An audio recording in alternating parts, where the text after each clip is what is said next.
எல்லாருக்கும் வணக்கம். சோபகிருது வருடம் முடிஞ்சு போச்சு. இப்போ குரோதி வருடம் அப்படிங்கிறது பிறக்க போகுது. ஏற்கனவே குரோதி வருடத்துக்கு உண்டான ராசி பலன் எப்படி இருக்க போகுது, தமிழ் புத்தாண்டு அப்படிங்கிறத நம்ம போட்டிருக்கோம். சரி, இப்போ இந்த மாதம் இருக்குது இல்லையா, குரோதி வருடத்தோட சித்திரை மாதம், அதில் உங்களுக்கு எப்படி இருக்க போகுது, நம்ம நினச்சதெல்லாம் நடக்குமா? ஏன்னா வருஷத்தோட மாதம் அப்படிங்கிறது நல்லபடியாக இருந்தது அப்படின்னாலே நமக்கு ஒரு நேர்மறை ஆற்றல் அப்படிங்கிறது கிடைக்கும். அதனால் இந்த சித்திரை மாதத்துக்கு உண்டான ராசி பலனை பார்க்கணும். கிரகங்களோட ராஜா சூரியன், அவர் மேசத்தில் உச்சமடைஞ்சிருக்காரு.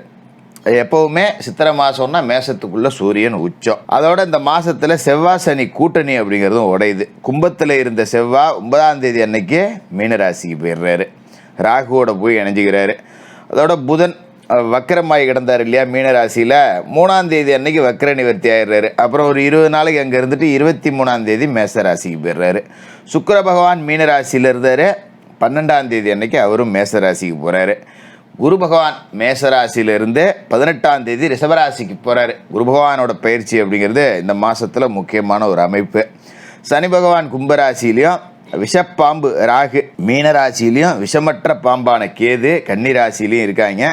இந்த கிரக அமைப்புகள், ராசி மாற்றங்கள் மேசத்துலேருந்து மீன வரைக்கும் 12 ராசிக்காரர்களுக்கும் என்ன பண்ண போகுது, என்ன பலனை கொடுக்க போகுது அப்படிங்கிறத பார்த்துடலாம் வாங்க. மேசராசி நேயர்களே, உங்களுக்கு இந்த சித்திரை மாதம் எப்படி இருக்குது அப்படின்னு பார்த்தோன்னா, மாத தொடக்கத்தில் ராசிக்கு அதிபதி செவ்வாய், அவர் லாபஸ்தானத்தில் இருக்கார்.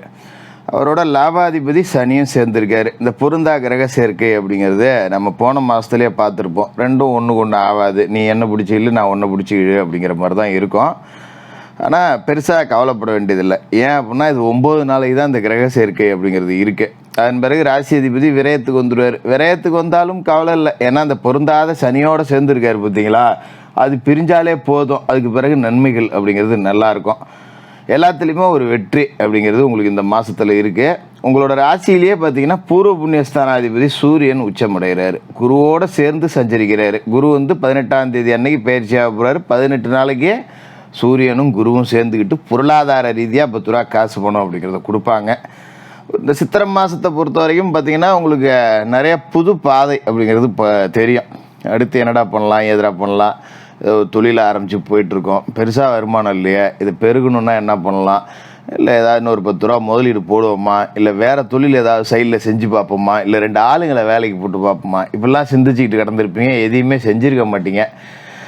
கொஞ்சம் பயம் இருக்கும், முதல்ல போட்டு என்னடா பண்ணுறது, கடன் வாங்கிவிட்டோம்னா என்னடா பண்ணுறது அப்படிங்கிற மாதிரி இந்த சிந்தனை அப்படிங்கிறது இதுக்கு மேலே மாறிடும். காசு பணம் 10 ரூபா வந்துடும், தொழிலையும் வளர்த்துடலாம், பயப்பட வேண்டியதில்லை.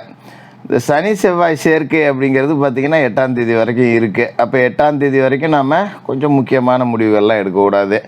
எதாக இருந்தாலும் சரி காலை நவுருட்டும் பார்த்துக்கலாம் அப்படின்ட்டு விட்டுறது தான் நல்லது. ஏன்னா ஒரு வாரத்தில் அந்த பொருந்தாத கூட்டணி அப்படிங்கிறது மாறி போகுது. முக்கிய முடிவுகள் அந்த ஒரு வாரத்துக்கு எடுக்க வேண்டாம். சுபகாரிய பேச்சுவார்த்தைகள் ஏதாவது முடிவு பண்ணால் கூட அந்த ஒரு வாரத்துக்கு தள்ளி போட்டுறது நல்லது. பிள்ளைகளோட கல்யாணம், காது குத்து ஏதாவது முடிவு எடுத்திங்கன்னா கூட இப்போ எதுவுமே செய்ய வேண்டாம், பார்த்துக்குவோம் 9ஆம் தேதிக்கு மேலே அப்படிங்கிற மாதிரி முடிவெடுத்துங்க.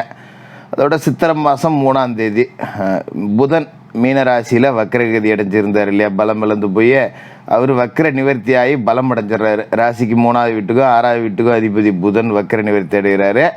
அப்போ கடமையில் இருந்த அந்த ஒரு மலப்பு அப்படிங்கிறது நீங்கிறோம். எந்த ஒரு வேலையை எடுத்தாலும் அடப்போடா நாளைக்கு பார்த்துக்கலாம், இன்றைக்கி ரொம்ப டயர்டாக இருக்குது, வெயில் நிறையா இருக்குது, நான் எங்கே போகிறது அப்படின்னு இருந்தவங்க எல்லாமே சரி விடு, நம்ம வேலையை நம்ம தான் செஞ்சோம், என்றைக்கா இருந்தாலும் நம்ம தான் செய்யணும், அது இன்றைக்கே செஞ்சு முடிச்சிடுவோம் போ, இன்றைக்கி சும்மா தானே இருக்கோம், பார்த்து முடிச்சிடுவோம் போ அப்படின்னு இறங்குற அளவுக்கு ஒரு இந்த மதப்பு போய் சுறுசுறுப்பு வந்துடும். 2ல் ஒன்று பார்த்துருவோம் போ, எது வந்தாலும் ஒரு கை பார்த்துடலாம் அப்படின்னு. அது மாதிரி உத்தியோகத்தில் பார்த்திங்கன்னா தற்காலிக பணியில் இருந்திருப்பீங்க. ரொம்ப வருஷமாக ஒரு அரசு வேலையில் இருந்துட்டேன், ஒரு டெம்பரவரியாக தான் இருக்கேன், பர்மனெண்ட்டு போடுறேன்னாங்க. இப்போ ஒன்றும் அவங்களும் போடுற மாதிரி தெரியல, விட்டுட்டு போயிடலாமா, இல்லை இவ்வளோ நாள் இருந்துட்டு இப்போ கடைசி நேரத்தில் போடுற நேரத்தில் விட்டு போகிறதா இப்படின்னு ஒரு இருதலை கொல்லி எறும்பாக தவித்தவங்களுக்கெல்லாம் பார்த்திங்கன்னா இப்போ ஒரு நல்ல முடிவு கிடைக்கும். இல்லைப்பா வேலை உனக்கு போட்டுருவாங்க, ஒரு 10 நாளில் போட்டுருவாங்க அப்படிங்கிற மாதிரி இந்த மாதத்தோட முடிவுக்குள்ளேயே ஒரு பணி நிரந்தரம் அடையக்கூடிய வாய்ப்பு அப்படிங்கிறது இருக்குது.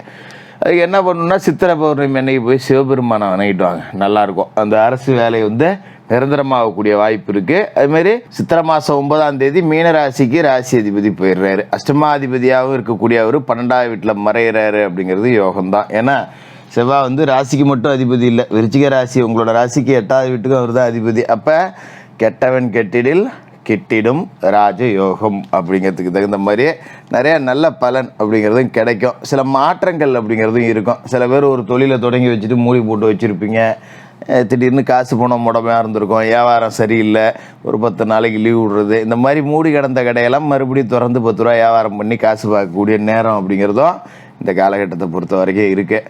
அதுமாதிரி சித்திரை மாதம் 12ஆம் தேதி உங்களோட ராசிக்கே சுக்கிரன் வராரு. தன சப்தமாதிபதி சுக்கிரன் ராசிக்கு வராருங்கிறது நல்ல நேரம் தான்.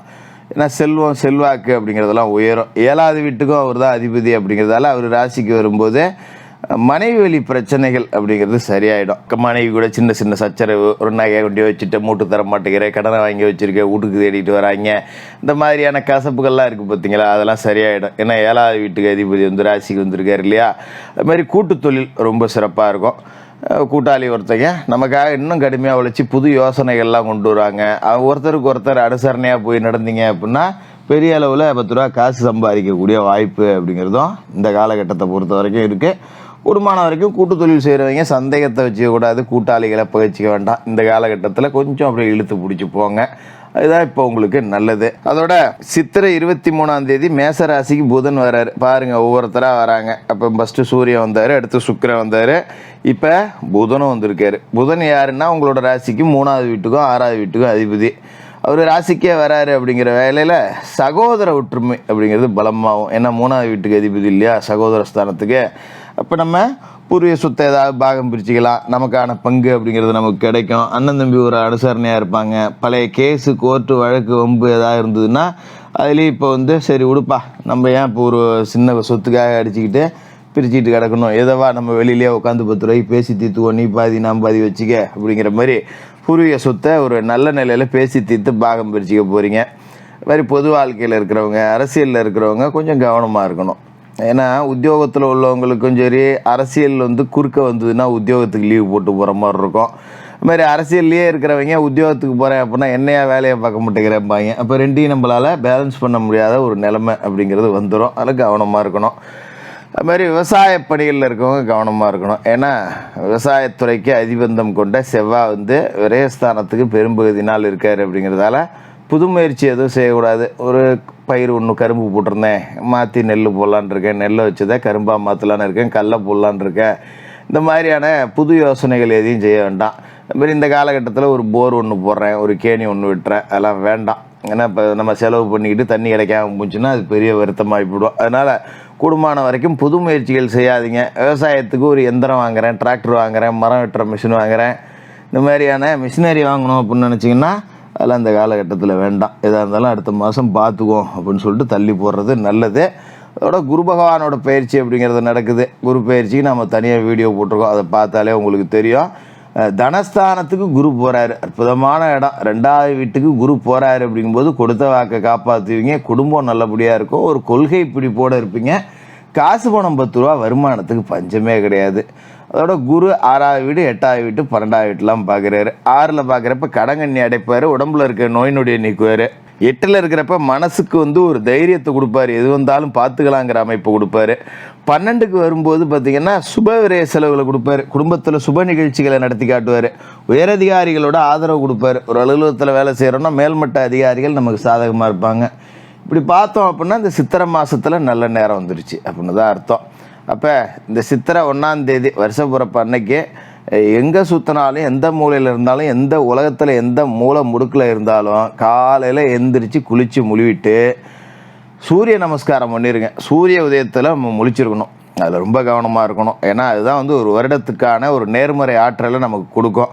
அப்போ சூரிய நமஸ்காரம் பண்ணிட்டு தான் அந்த வேலையவே நம்ம தொடங்கணும். எந்த வேலையாக இருந்தாலும் அன்றைக்கே ஒரு கோயில் குளத்துக்கு பக்கத்தில் உங்கள் வசதிக்கு என்ன கோயில் குளம் இருக்கோ போயிட்டு நல்லா இறை வழிபாடு செஞ்சு ஒரு கற்பூரத்தை ஏற்றி வச்சு கும்பிட்டுட்டு அந்த புது வருஷத்தில் ஒரு 4 பேர்த்துக்கு அன்னதானம் பண்ணுங்கள். இந்த வருஷம் முழுக்க 10 பேர்த்துக்கு உதவக்கூடிய அளவுக்கு வருமானத்தை கொடு கடவுளே, நான் 10 பேரை வாழ வைக்கிறேன் அப்படின்னு வேண்டிக்கிட்டு மனசார கும்பிட்டுட்டு வாங்க.